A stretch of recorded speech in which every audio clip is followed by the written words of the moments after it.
লঙ্কা গাছে কত সুন্দরভাবে লঙ্কা ধরে আছে দেখার মতো। দেখুন বন্ধুগণ, মানে না দেখলে কোনোভাবে বুঝতে পারবেন না যে একটা গাছে কত রকমভাবে লঙ্কা ধরে থাকতে পারে। দেখুন,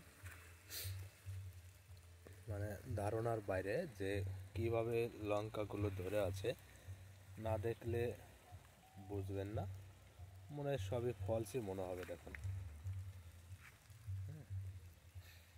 এবার এর মধ্যে লঙ্কা পেকেও গিয়েছে। দেখুন, বুঝলেন? সবই অর্গাজম পদ্ধতিতে করা হয়েছে, জৈব পদ্ধতিতে, যার জন্য এই লঙ্কার আমরা রেজাল্টটা পেয়েছি, নাহলে এই রেজাল্টটা হতো না। পুরো রাসায়নিক মুক্ত লঙ্কা, কোনো রাসায়নিক সার আমি ইউজ করিনি। পুরো বন্ধ, দেখুন, পুরো রাসায়নিক সার ছাড়াই আমার এটা লঙ্কা। দেখুন বন্ধুগণ, যদি ভালো লাগে তো অবশ্যই একটা লাইক, একটা কমেন্ট করতে বলবেন না।